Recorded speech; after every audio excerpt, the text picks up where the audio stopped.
আরে বাবাজি,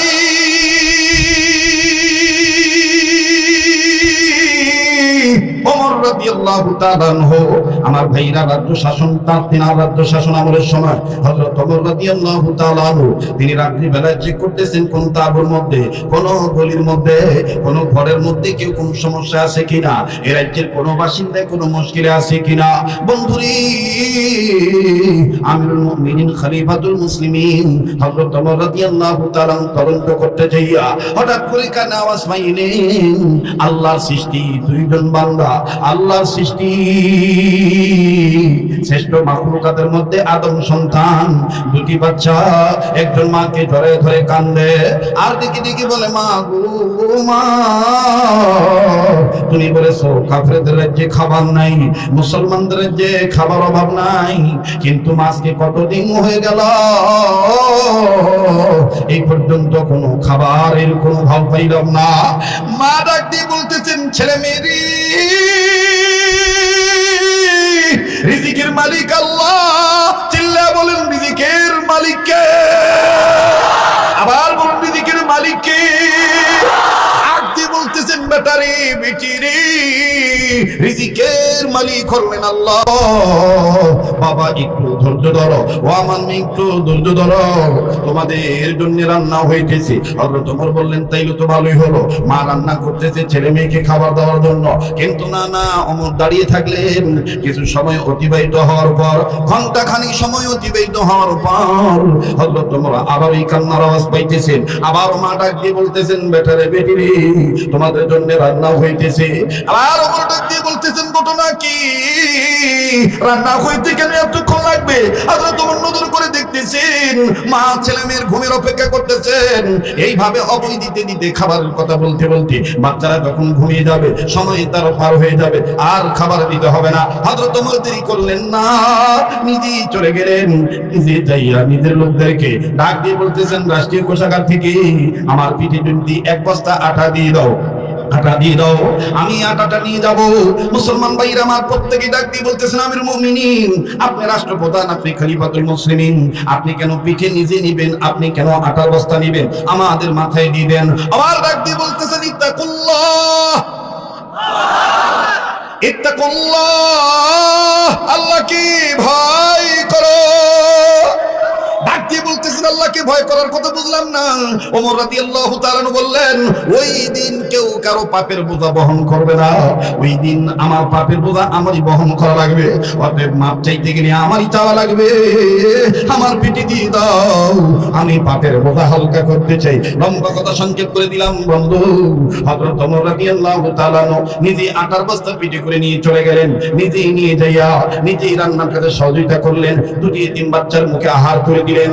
আহার করে দেওয়ার পর মহিলাকে ডাক দিয়ে বলতেছেন, মা গো, আরো যদি কোনো কিছুর প্রয়োজন হয় আপনি ওমরের দরবারে যাবেন, আমাকে ওমরের দরবারের খুব নিকটেই পাবেন, আমি হযরত ওমরকে বলে দেব।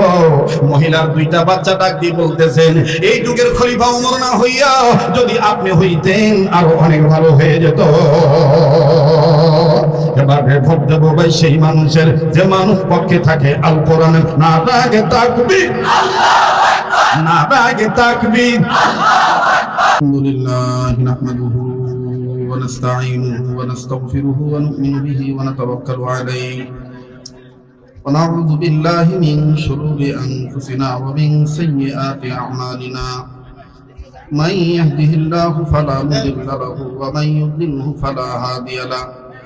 ونشهد أن لا إله إلا الله وحده لا شريك له ونشهد أن سيدنا وحبيبنا ومولانا محمدا عبده ورسوله صلى الله عليه وعلى آله وأصحابه وبارك وسلم. أما بعد فأعوذ بالله من الشيطان الرجيم. بسم الله الرحمن الرحيم. إنه لقرآن كريم. وقال رسول الله صلى الله عليه وسلم خيركم من تعلم القرآن وعلمه أو كما قال عليه الصلاة والسلام. দারুল মাদ্রাসাতুস সুফা আল ইসলামিয়া কর্তৃক আয়োজিত অত্র দ্বীনী প্রতিষ্ঠানের হাফেজ ছাত্রদের বিস্তারে ফজিলত প্রদান উপলক্ষে পঞ্চম বার্ষিক ওয়াজুদওয়ার মাহফিলের অত্যন্ত পরম শ্রদ্ধেয় মান্যবর সম্মানিত সভাপতি এবং আজকের মাহফিলের আমন্ত্রিত হযরত উলামায়ে ইকরাম, দূর দূরান্ত থেকে আগত সর্বস্তরের মুসলমান ভাইরামা, পর্দার অন্তরালে পরম শ্রদ্ধেয়া পর্দানিশীন ও আমার মা ও বোনেরা, আল্লাহ জাল্লা শানুহুর দরবারে লাখো কোটি শুকরিয়া আদায় করি যে মহান মালিক আমাকে আপনাকে উম্মতের উলামায়ে ইকরামদের মজমায়ে বেহেশতের বাগানে একটি মাদ্রাসা কর্তৃক আয়োজিত ইসলামী মহাসম্মেলনে যে আল্লাহ আসার বসার তৌফিক দান করলেন, নেক কাজে শরীক হওয়ার সুযোগ যে মহান মালিক আমাকে আপনাকে নসিব করলেন, সেই মহান মালিকের দরবারে উচ্চকণ্ঠে শুকরিয়া আদায় করি আলহামদুলিল্লাহ। আমি শুরুতেই আপনাদের কাছে দুঃখ প্রকাশ করছি যে আজকে আমার যে নির্ধারিত সময় ছিল সে সময় অনুযায়ী রাস্তার যানজটের কারণে আমি নির্ধারিত সময়ে আসতে পারি নাই, অনেকটাই দেরি হয়ে গেছে। তবে আসার পরপরই জানতে পেরেছি আমার পরবর্তী যিনি মেহমান, আমার অত্যন্ত পরম শ্রদ্ধেয় মহাব্বতের ব্যক্তি হযরতুল আল্লাম হযরত মাওলানা মুফতি নজরুল ইসলাম কাসিমি সাহেব দামাত বারাকাতুহু আলিয়া হযরত একেবারে কাছাকাছি চলে আসছেন। উনিও এখান থেকে বয়ান করে আরেকটি জায়গায় চলে যাবেন, একের অধিক আরো প্রোগ্রাম থাকতে পারেন, ব্যস্ত মানুষ। আমিও এখান থেকে আরেকটি প্রোগ্রামে জিরানি বাজার, সেখানে আমার যেতে হবে।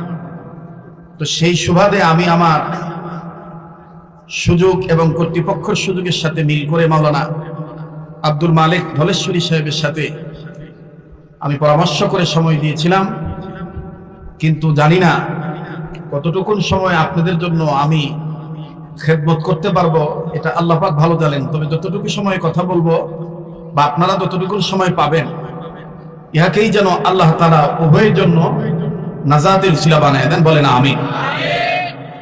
আমার পূর্বে যিনি আলোচনা করতেছিলেন, আমি দূর থেকেও তার কয়েকটি শব্দ কানে শুনেছি। তিনি বর্তমান সময়ে যুগ সন্ধিক্ষণ মডার্ন সিভিলাইজেশনে আমাদের করণীয় কি, উম্মতের উলামায়ে ইকরামদের মর্যাদা কি, এবং কোন পথ পদ্ধতি অবলম্বন করলে নিজে বাঁচতে পারবো, অপরকে বাঁচাইতে পারবো, এই বিষয়ের উপরই তিনি কথা বলতেছিলেন। বলেন আমি কি ওনার আলোচনা ভুল শুনেছি? আপনারা যেভাবে আওয়াজ দিলেন তাতে মনে হচ্ছে আমি বানিয়ে কথা বলছি। বলেন আমি কি ওনার আলোচ্য বিষয়বস্তু ভুল বুঝেছি? আমি আমার সেই ভাইয়ের কথার সাথেই কথা মিল করে ওনার পরবর্তী কথাটা আমি আপনাদের কাছে ওনার পক্ষ থেকে আমি বলতে চাই। উনি যে কথাটা বলতেছিলেন সেটা নিঃসন্দেহে কোরআনুল কারীমের কথা। বলেন কিসের কথা? আবার বলেন কিসের কথা? কোরআনুল কারীমের কথা। এখন আপনারা বলেন তো দেখি, কোরআনুল কারীম সম্মানের কিতাব না অসম্মানের কিতাব? এতগুলো মানুষ, কিন্তু আপনারা আওয়াজ দিচ্ছেন একেবারে জরাজীর্ণ অবস্থায়, সংকীর্ণ মনের হয়ে। আপনারা কি আমার মতন দুর্বল? এখনো কি সেই ভয় আছে যে কথা কোরআনের পক্ষে উচ্চ আওয়াজ দিলে হামলা মামলা ঝামেলা হয়ে যাবে? তাহলে বলেন কোরআন সম্মানের কিতাব না অসম্মানের কিতাব? আরেকবার বলেন, কোরআন সম্মানের কিতাব না অসম্মানের কিতাব? সম্মানের কিতাব। রাসূল আকরাম সাল্লাল্লাহু আলাইহি ওয়াসাল্লাম বলেন, তোমাদের মধ্যে ওই ব্যক্তি উত্তম ব্যক্তি যে ব্যক্তি নিজে কোরআন শিক্ষা গ্রহণ করে এবং অপরকে কোরআন শিক্ষা দেয়। এখন আপনারা বলেন মাদ্রাসাতে কোরআনুল কারীম শিক্ষা দেওয়া হয় কি হয় না? তাহলে ওনারা আমার আপনার চাইতে উত্তম না অনুত্তম? এই উত্তম কাজে আমার আপনার শরীক হওয়া দরকার নাকি বিরোধিতা করা দরকার? হ্যাঁ, এখন কেউ যদি কোনো গোষ্ঠী কোনো ব্যক্তি যদি বলে ঘাড় ধাক্কা দিয়ে তাদেরকে বের করে দিতে হবে, অথবা ইত্যাদি ইত্যাদি, তার কোনো ব্যক্তি যদি নিজস্ব কোনো কলা কৌশল দিয়ে ওলামা বিদ্বেষী হয়, আলেম বিদ্বেষী হয়, মাদ্রাসা বিদ্বেষী হয়, তাহলে বুঝতে হবে যে ভিতরে কোনো না কোনো ঝামেলা রয়ে গেছে। উম্মতের ওলামায়ে কেরাম ছোট হোক বড় হোক, বয়সে তরুণ হোক নবীন হোক আর প্রবীণ হোক, ওলামায়ে কেরাম জাতির রাহবার, শ্রেষ্ঠ সন্তান, কোনো সন্দেহ নাই। আমরা আলেম বিদ্বেষী হব না, আমরা আলেমদের কাছ থেকে দোয়া নেব। কথা বলেন ঠিক কিনা? তো সেই লক্ষ্যে বলতে চাই, আমার পূর্বের যে আলোচক যিনি আলোচনা করতেছিলেন তিনি বলতেছিলেন যে আল্লাহ পাক নির্দেশ করেছেন সূরাতুত তাহরিমের এক আয়াত নাযিল করার মাধ্যমে আল্লাহ বলে দিয়েছেন, হে ইমানদার বান্দা বান্দীগণ, তোমরা নিজেরা জাহান্নামের আগুন থেকে বাঁচো, তোমাদের অধীনে যারা আছে তাদেরকেও জাহান্নামের আগুন থেকে বাঁচাও। বলেন এই নির্দেশটা কার? আরো আওয়াজ দিয়ে বলেন এই নির্দেশটা কার? আমার ভাইরা, দুনিয়ার সমস্ত ওলামায়ে কেরামগণ একমত হয়ে বলেন, রাসূল আকরাম সাল্লাল্লাহু আলাইহি সাল্লামের কথা নকল করে বলেছেন যে উম্মতে মুহাম্মদীদের জাহান্নাম থেকে বাঁচার পথ পদ্ধতি হলো চারটা। বলেন কয়টা? আরেকবার বলেন, আরেকবার বলেন। তবে আপনাদেরকে একটা খুশির খবর দেই, আগামী কিছুদিন পরেই এই মাঠেই আল্লাহ চাহে তো লম্বা সময়ের জন্য আমাকে পাবেন। এই আগামী কিছুদিন পরেই। আমার ভাইরা, তো বলতেছিলাম উম্মতে মুহাম্মদীদের জাহান্নামের আগুন থেকে বাঁচার পথ পদ্ধতি হলো চারটা। বলেন কয়টা?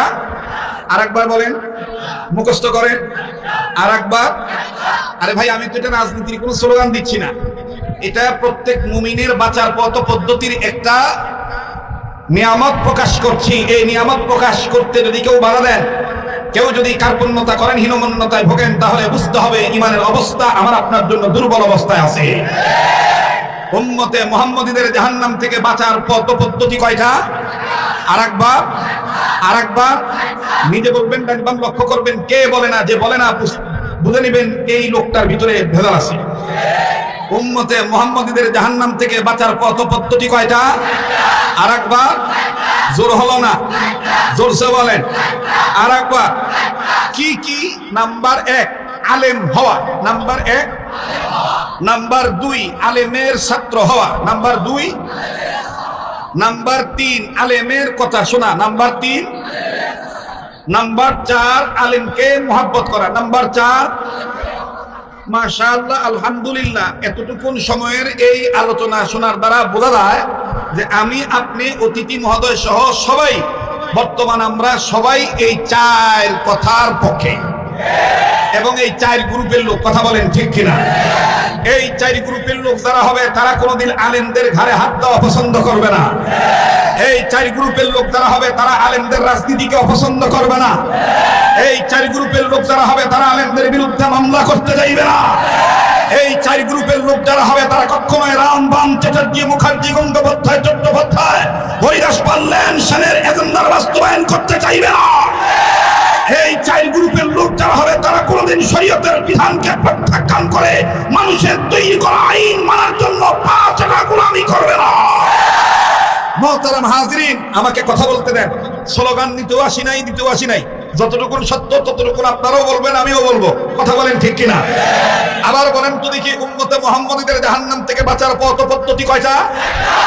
1 নাম্বার, 2 নাম্বার, 3 নাম্বার আলেমের কথা শোনা, 4 নাম্বার আলেমকে মহব্বত করা। আসেন না বক্তব্যের ছাত্রদের মতন আলেমদের ছাত্র হওয়ার নিয়তে, জাহান্নাম থেকে বাঁচার নিয়তে। আমি বলবো আপনারা পাশাপাশি একটু সহযোগিতা করবেন। আমি বলবো নাম্বার 1 আপনারা বলবেন আলেম হওয়া, আমি বলবো নাম্বার 2 আপনারা একটু জজ বানিয়ে বলবেন আলেমের ছাত্র হওয়া, আমি বলবো নাম্বার 3 আপনারা বলবেন আলেমের কথা শোনা, আমি বলবো নাম্বার 4 আপনারা বলবেন আলেমদের মহব্বত করা।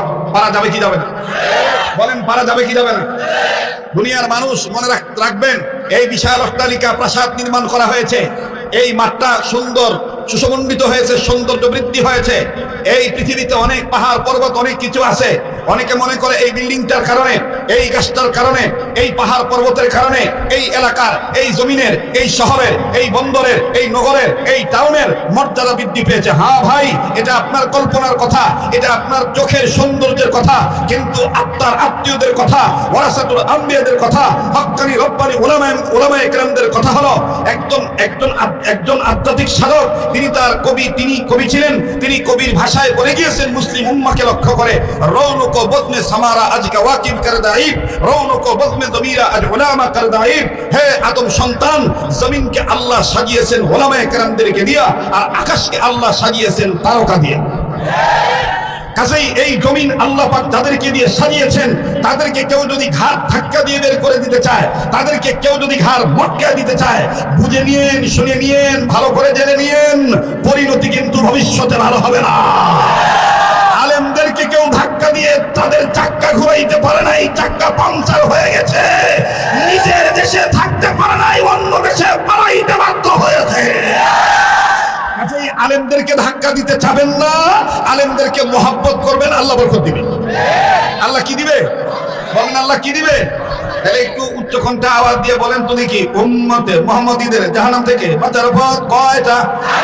নাম্বার 1 আলেম হওয়া, নাম্বার 1। নাম্বার 2 আলেমের ছাত্র হওয়া, নাম্বার 2। নাম্বার 3 আলেমের কথা শোনা, নাম্বার 3। নাম্বার 4 আলেমকে মহব্বত করা, নাম্বার 4। এই 4 পথের প্রতীক হবে যারা, কবরে হাসরে মিজানে সিরাতে খাবে না ধরা। কথা কি বোঝা যায়? বলেন বোঝা যায়? এই 4 পথের প্রতীক আমরা হইতে চাই কি চাই না? এই 4 পথের প্রতীক কিভাবে হবেন, কোন তরিকায় হবেন, সেই শিক্ষাটাই এই মাদ্রাসাতে দেওয়া হয়। আর সেটা উপলব্ধি করার জন্যই, বুঝার জন্যই এই আজকের এই মাহফিলের আয়োজন করা, ঠিক কিনা বলেন? এখন আবার আপনারা বলেন, কোরআন সম্মানিত না অসম্মানিত? কোরআনকে মহব্বত করলে দাম বাড়ে না কমে? আবার বলেন, দাম বাড়ে না কমে? মুসলমান ভাইরা আমার, বন্ধুগণ, রব্বে কাবা ডাক দিয়ে বললেন, বান্দা আমার শুনে না, ইন্নাহু লাকুরআনুন কারীম। যাহার পরশবে পাথর হলো সোনা, সন্দেহ ভুল নেই যার একটি কোনা। কোরআনে ভুল আছে? তাহলে তো আসতে বলতেছেন কেন? ঠিক করে বলেন, কোরআনে ভুল আছে? যালিকাল কিতাবু লা রাইবা ফীহি।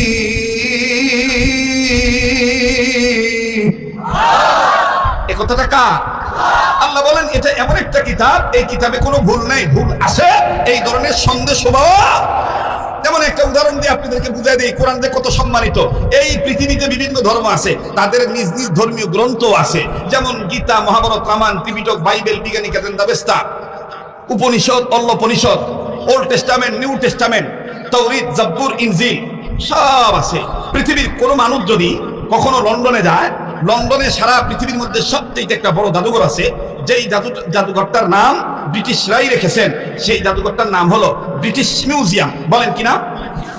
ব্রিটিশ মিউজিয়াম জাদুঘরের মধ্যে ঢুকে কেউ যদি চিন্তা চেতনা প্রকাশ করে, এই ধরনের টেন্ডেন্সি জাগ্রত করে বলে যে আমি গীতা ধরবো, মহাভারত ধরবো, রামায়ণ ধরবো, ত্রিপিটক ধরবো, বাইবেল ধরবো, বিজ্ঞানীকে ধরবো, বেদ ধরবো, সামবেদ ধরবো, যজুর্বেদ ধরবো, ঋগ্বেদ ধরবো, ইত্যাদি ইত্যাদি কিতাব ধরবো, সে ধরতে পারবে। তার অজু থাক বা না থাক, সে কালো হোক বা ধলা হোক, লম্বা হোক বা চিকন হোক, আমার ভাইরা বেটে হোক, লম্বা হোক বা বেটে হোক, চিকন হোক বা মোটা হোক, অজু থাক বা না থাক, সে ভিন্ন ভিন্ন ধর্মীয় কিতাব ধরতে পারবে বিনা অজুতে। কিন্তু কোন মানুষ যদি পণ্ডিতি করে, এখনো খ্রিস্টানদের রাষ্ট্রে লন্ডনের বুকে ব্রিটিশ মিউজিয়াম জাদুঘরে ঢুকে পণ্ডিতি করে, মাতব্বরি করে, গাউজুয়ারি করে, একগামি করে, কামু করে,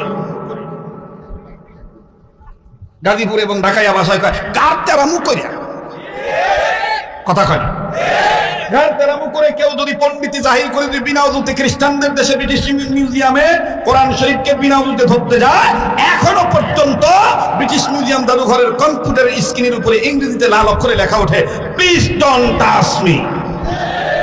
আল্লাহু আকবার বললেন না? আল্লাহু আকবার বললেন না? যাহার পরশবে পাথর হলো সোনা, সন্দেহ ভুল নাই যার একটি কোনা। যাহার পরশ পেয়ে পাথর হলো সোনা, সন্দেহ ভোট নাই যার একটি কোনা। এ যে এক বিপ্লব পিছে ফেলে যত সব, এ যে এক বিপ্লব পিছে ফেলে যত সব, এগিয়ে চলে সে অগ্রপানে। সমাধান সমাধান চাও যদি জীবনে মরণে, ফিরে যাও খুঁজে নাও চোখ রাখো, বলেন না ফিরে যাও খুঁজে নাও। মাশাআল্লাহ, সবাই আমরা আলেমের ছাত্র হতে চাই, ঠিক কিনা ভাই? ফিরে যাও খুঁজে নাও চোখ রাখো। এতগুলো মানুষের কোন গণিত হচ্ছে না, আরো দিয়ে ফিরে যাও খুঁজে নাও চোখ রাখো, ফিরে যাও খুঁজে নাও। তবেই পাবে সুখ শান্তির ঠিকানা, তবেই পাবে সুখ শান্তির ঠিকানা, যদি মেনে নাও তুমি মনে প্রাণে। সমাধান সমাধান চাও যদি জীবনে মরণে, ফিরে যাও খুঁজে নাও। সামনের বাইরা চুপ থাকেন তো দেখি, পিছনের বাইরা কোন দিকে চোখ রাখবার চায়? ফিরে যাও খুঁজে নাও। মাশাআল্লাহ, আওয়াজ আছে, আসে না? আবার সামনের বাইরা চুপ থাকেন, পিছনের বাইরা ফিরে যাও খুঁজে নাও। মাশাআল্লাহ, এবার পিছনের বাইরা চুপ থাকেন, সামনের বাইরা ফিরে যাও খুঁজে নাও। এবার সামনের বাইরা পিছনের বাইরা মিললে জিলা, ফিরে যাও খুঁজে নাও। দেখবেন কেথায় কয় না, যেটা কইব না বুঝে নিবেন ভিতরে বেজাল আছে। ভিতরে কি আছে? বিশ্বাস করো মুসলমান, আমার দেশ তোমার দেশ। আমার দেশকে যদি তুমি উন্নত দেশে রূপান্তরিত করতে চাও, ততক্ষণ পর্যন্ত উন্নত রাষ্ট্র পরিণতি করে উন্নত রাষ্ট্রে পরিণত করা যাবে না যতদিন পর্যন্ত রেবের ভয় বাদ দিয়ে নয়, রেবের ভয় বাদ দিয়া রবের ভয় অর্জন করতে হবে। আর রবের ভয় অর্জন করা একমাত্র কোরআনের শিক্ষা ছাড়া বিকল্প কোনো পথ নেই। মোহতারাম হাজিরিন, কষ্ট হচ্ছে? হুজুরে কি আমার মতো জামে আটকা পড়ছে নি? আইসা পড়ছে জাগুয়া, সামনে আগুয়া। যেই জাম লাগে মি আপনি ওই এলাকায় এবার গেলাম ঢাকায় বসে কুত্তা জাম লেগে গেছে গা। কি জাম লাগছে? কুত্তা জাম লেগে জায়গা মিয়া, টার্গেট ফেল হয়ে জায়গা। কয়টা গাড়ি কয়টা ছাড়ে ঠিক ঠিকানা থাকে না। শুধুমাত্র আসছি হক আদায় করার জন্য, যেন কর্তৃপক্ষকে আপনারা মানে ধোঁকাবাজ না বলেন, আর আমার উপরে যেন আপনাদের বিরূপ মন্তব্য না আসে। এই জন্য গন্তব্য ঠিক রাখার জন্য আসছি, কর্তব্য পালন করার জন্য। রাগ করছেন নাকি আপনারা? ফিরে যাও খুঁজে নাও চোখ রাখো, ফিরে যাও খুঁজে নাও। এই সমাধান সমাধান চাও যদি জীবনে মরণে, ফিরে যাও খুঁজে নাও, ফিরে যাও খুঁজে নাও। এ বাণী সকলের নয় শুধু মুমিনের, এ বাণী সকলের। এটা কি খালি জামাত ইসলামের? এটা কি খালি হেফাজত ইসলামের? এটা কি খালি চরমুনের পীরের? না, প্রতিটি মানবতার জন্যই আল্লাহর কালাম, ঠিক কিনা? এ বাণী সকলের নয় শুধু মুমিনের, যারাই চলবে মেনে ফল পাবে কোরআনের, যারাই চলবে মেনে ফল পাবে কোরআনের। ঘরে বলো কিবা রাস্তে বলো, বাঘের মতন গর্জন দিয়ে করতে দিব, মেহমামি করে কম দেবো না, ঠিক আছে? ঘরে বলো কিবা রাস্তে বলো, জোরে ঘরে বলো, জোরে ঘরে বলো কিবা রাস্তে বলো। অশান্তি দূর করে শান্তি আনি, সমাধান সমাধান চাও যদি জীবনে মরণে, ফিরে যাও খুঁজে নাও, ফিরে যাও খুঁজে নাও। তাই আজকের মাহফিল থেকে একটা স্লোগান এড হয়ে যাক, আগামীতে কেথায় কোন দলে ভোট দিব জানি না, আমি একজন ইমানদার হিসাবে নির্বাচন যখন হবে আমার তিক্ত প্রবেশ তিক্ত শপথ, এবারে ভোট দেবো ভাই সেই মানুষের যে মানুষ পক্ষে থাকে আল কোরআনে। এবারে ভোট দেবো ভাই সেই মানুষের যে মানুষ পক্ষে থাকে আল কোরআনে। না দাগে তাকবীর, না দাগে তাকবীর। এবারে ভোট দেবো ভাই সেই মানুষের যে মানুষ পক্ষে থাকে আল কোরআনে। আমি কি কোন দলের নাম নিচ্ছি নি? কারো মেনশন করে কইছি? এরপরও যদি আমার চাচারা জেঠারা কয় হুজুর খালি রাজনীতি পেঁচাল পারে, তাহলে বুঝতে হইব অগ গিলুর মধ্যে পচন ধরছে। গিলুর মধ্যে কি ধরছে? পচন ধরছে। চাচারা তো তুই কাউ কাউ করো, কাম হইব না। বাংলাদেশ হলো খেলাফত মজলিসের দেশ, বাংলাদেশ ইসলামী আন্দোলনের দেশ, বাংলাদেশ জামাত তাবলীগের দেশ।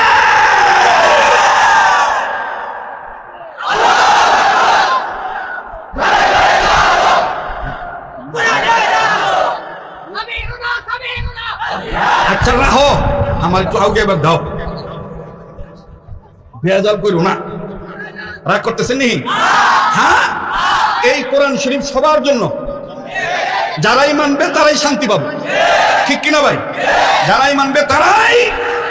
মুসলমান ভাইরা আমার দেখেন কেমন শান্তি পেয়েছিলেন অতীত জামানার মুসলমান যারা ছিলেন গো বন্ধু। বাবাজি হযরত ওমর রাদিয়াল্লাহু তাআলা আনহু, আল্লাহু আকবার আল্লাহু আকবার, যে ওমর ছিল জিরো, কিন্তু কোরআন কারীম মানার কারণে, ইসলামের সুশীতল ছায়ার তলে আসার কারণে আল্লাহ রাব্বুল আলামিন তাকে বানিয়ে দিলেন সুপার হিরো। বাবাজি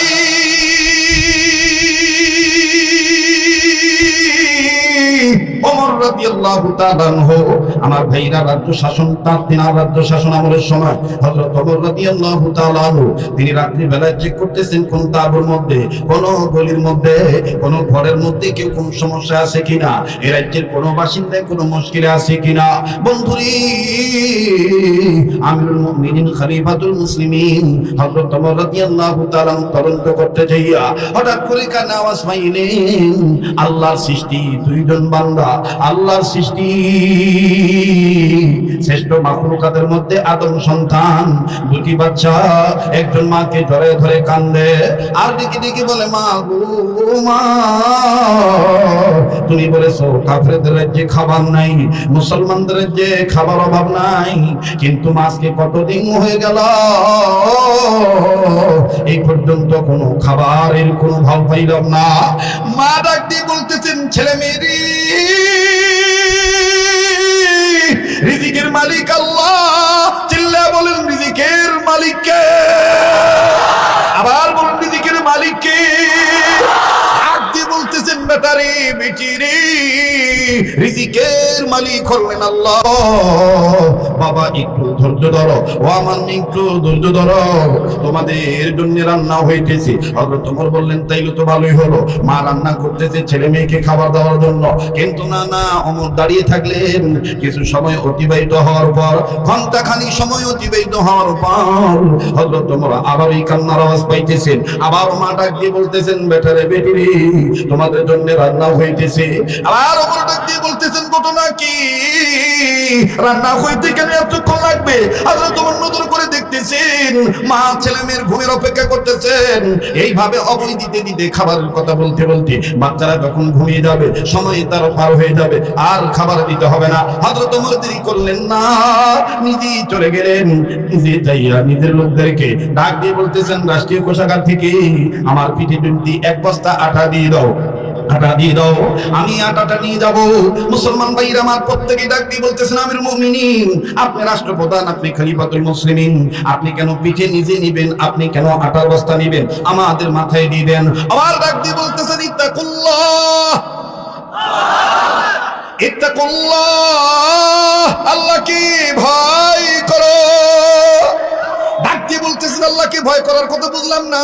ওমর রাদিয়াল্লাহু তাআলা বললেন, ওই দিন কেউ কারো পাপের বোঝা বহন করবে না, ওই দিন আমার পাপের বোঝা আমারই বহন করা লাগবে। অতএব মাপ চাইতে গেলে আমারই চাওয়া লাগবে, আমার পিঠে দিয়ে দাও, আমি পাপের বোঝা হালকা করতে চাই। লম্বা কথা সংক্ষেপ করে দিলাম বন্ধু। হযরত ওমর রাদিয়াল্লাহু তাআলা নিজে আটার বস্তা পিঠে করে নিয়ে চলে গেলেন। নিজেই নিয়ে যাইয়া নিজেই রান্নার কাজে সহযোগিতা করলেন। দুটি এতিম বাচ্চার মুখে আহার করে দিলেন। আহার করে দেওয়ার পর মহিলাকে ডাক দিয়ে বলতেছেন, মা গো, আরো যদি কোনো কিছুর প্রয়োজন হয় আপনি ওমরের দরবারে যাবেন, আমাকে ওমরের দরবারের খুব নিকটেই পাবেন, আমি হযরত ওমরকে বলে দেব। মহিলার দুইটা বাচ্চা ডাক দিয়ে বলতেছেন, এই যুগের খলিফা ওমর না হইয়া যদি আপনি হইতেন আরো অনেক ভালো হয়ে যেত। এবারে ভোট দেবো ভাই সেই মানুষের, যে মানুষ পক্ষে থাকে আল কোরআন। না রাগে তাকবীর, না রাগে তাকবীর, আপনি ওমর খলিফা না হইয়া যদি আপনি খলিফা হইতেন, তাহলে রাজ্য এবং প্রজা উভয়ের কপাল খুলে যেত। হযরত ওমর কিছু বললেন না, হযরত ওমর চলে গেলেন। আমার বন্ধুগণ, আমার ভাইরা, হযরত ওমর এটা সেই ওমর যেই ওমর ছিল আগে ছিল, কিন্তু কোরআনের কারণে আল্লাহ পাক তাকে হিরো বানায় দিলেন। বলেন কোরআন কার কালাম? আবার বলেন কার কালাম? তাহলে এই কোরআন সম্মানিত না অসম্মানিত? আল্লাহর কসম করে বলি, আল্লাহর কসম করে বলি, আল্লাহর কসম করে বলি, ও মুমিন মুসলমান, আমাদের ঘর থেকে আমরা যেভাবে ঘরের মধ্যে টেলিভিশনকে যত্ন করি, যেভাবে কম্পিউটারকে যত্ন করি, যেভাবে নিজ নিজ মোবাইলকে যত্ন করি, ও মুসলমান আবার তুমি ফিরে আসো কোরআনুল কারীমকে তুমি সম্মান করো, সন্তানদেরকে হাক্কিম হাকিম পড়া বাদ দেওয়া, আলিফ লাম মিম পড়াও, কোরআনের আজমত, কোরআনের আদব, কোরআনের সম্মান শিক্ষা দাও। মুসলমান আল্লাহর কসম করে বলি, আবার হারানো দিনের সম্মান ফিরে আসবে। আমার ভাইরা, আমার বন্ধুগণ, সেই ওমরকে দাম বাড়ায় দিলেন কোরআনের মাধ্যমে। কে? কেমন দাম বাড়াইলেন? আল্লাহ রাসূল ওমরকে একদিন কাঁধে হাত দিয়ে বলতেছেন, ওমর তোমার জন্য একটা খুশখবরি আছে। বলে কি খুশখবরি? কয় দুনিয়ার সব মানুষ জান্নাত পাওয়ার জন্য অপেক্ষায় আছে, আর আল্লাহর 8টা জান্নাত তুমি ওমরের জন্য অপেক্ষা করতেছ। বলে কেন? বলে তুমি কোরআন শরীফ জোরে জোরে পড়ো, এই জন্য। হযরত ওমর যখন কথা বলতো তখন জোরে বলতো, এই জন্য মুমিনদের কথা বলার স্পিরিট, হকের পক্ষে হুঙ্কার দেওয়া, এটা উমরি হুঙ্কার, এটাকেও সমালোচনা করা যাবে না।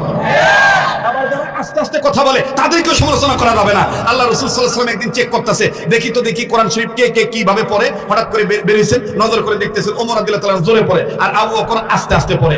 শেষে আল্লাহ রাসূল জিজ্ঞেস করলেন, ভাই আবু বকর আপনি কোরআন শরীফ আস্তে পড়েন করো? ভাই আমি আস্তে পড়লো যে আল্লাহ শুনবো, জোরে পড়লো যে আল্লাহ শুনবো। ওমর আপনি এত জোরে পড়েন কেন? ওমর কয় আমি আল্লাহরও শুনাই, আর যারা আল্লাহর টাকায় আল্লাহর জমিনে বাস কইরা ঘুমায়া থাকে ওগর কানের ছেদা পর্যন্ত এই কোরআনের আওয়াজ পৌঁছায় দেওয়ার জন্য জোরে জোরে পড়ি, যাতে ঘুম ভাইয়া থাকে। এই জন্য কোরআন জোরেও পড়তে হইব, আস্তেও পড়তে হইব, ঠিক কিনা বলেন? আমার বন্ধুগণ, আমার ভাইরা, সেই ওমরের ইজ্জত বাড়াইলেন কে? এখন বলেন তো দেখি, আমরা কোরআনের পক্ষে থাকলে আমাদের দাম বাড়বে না কমবে? কারা কারা দাম বাড়ানোর পক্ষে আছেন একটু হাত তুলে দেখান তো দেখি। নারায়ে তাকবীর, নারায়ে তাকবীর। এবার আমি টেস্ট করে দেখি, জুমার রাত রবিউল আউয়াল মাসে এটা আমি দেখবার চাই। বলেন কোরআন শরীফ কয় পারা? এই 30 পারা কোরআন শরীফকে মহব্বত করে এই হাজার হাজার শত শত উম্মতের মধ্যে হতে এই জুমার রজনীতে একজন ভাই আছেন যে হুজুর আমি এক পারা কোরআন শরীফকে মহব্বত করে ওমরের সাথে জান্নাতে যাওয়ার টেন্ডেন্সি অন্তরে লালিত পালিত করে লালন পালন করে আপনি নায়েবে রাসূল ওলামার হাতে হাত রেখে এক পারা কোরআনের পক্ষে আমি 1000 টাকা আমি দিচ্ছি, আপনি আমার মা বাবার জন্য দোয়া করবেন। আসেন এই শত শত হাজার হাজার গোলামদের মধ্যে কেমন আছেন দেখি তো ভাইজান, তাহলে বুঝুন যাবো কেমনে দাম বাড়াইবার চান। কোন মুরব্বী আছেন দেখি তো ইনশাআল্লাহ।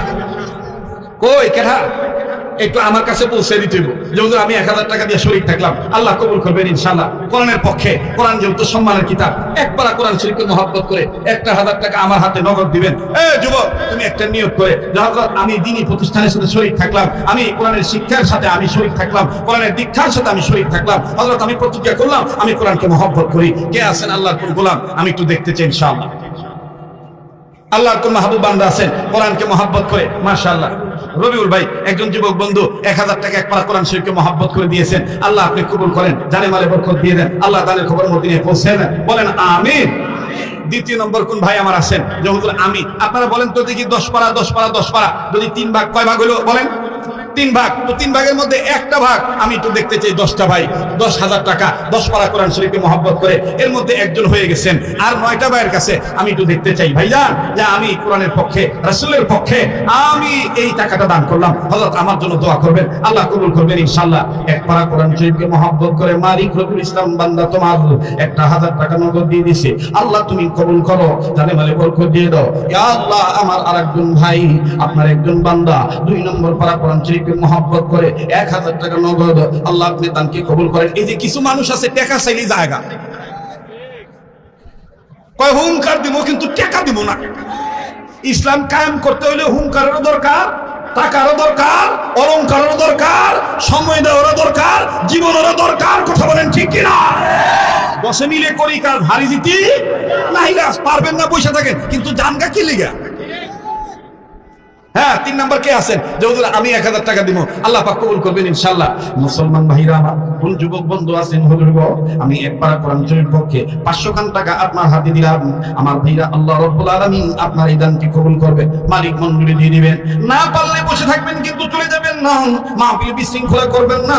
আমি আপনাদের কাছে অনুরোধ করব বিনয়ের সহিত, বাজার যে যে জায়গায় দাঁড়িয়ে আছে, যে যে জায়গায় বসে আছেন, এই মাদ্রাসার পক্ষ থেকে স্বেচ্ছাসেবক ভাইরা আপনাদের কাছে একটা রুমাল বা চাদর বা ব্যাগ নিয়ে যাবে।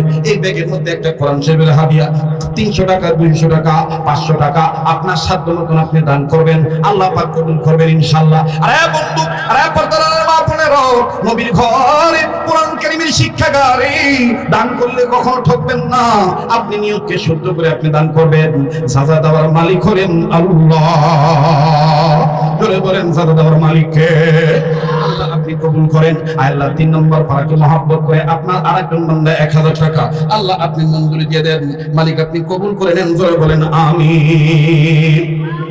জি ভাইরা, যারা বাকিতে লেখাইতে চান আপনারা বাকিতে লেখাইতে পারবেন ইনশাআল্লাহ। মুহতারাম হাজিরিন, তাইলে বলেন তাকবীর, তাকবীর, আল্লাহু আকবার, আল্লাহু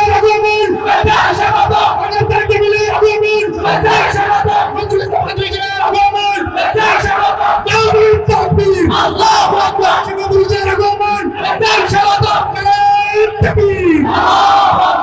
তাইলে আমি আপনাদের কাছে আবারও বলতে চাই, বলেন উম্মতের আলেমদেরকে মুহাব্বত করলে দাম বাড়বে না কমবে? স্লোগান কি ভুলে গেছেন নাকি মনে আছে? আল্লাহ পাক ভালো জানেন। বলেন তো দেখি, উম্মতের মুহাম্মাদীদের জাহান্নাম থেকে বাঁচার পথ কয়টা?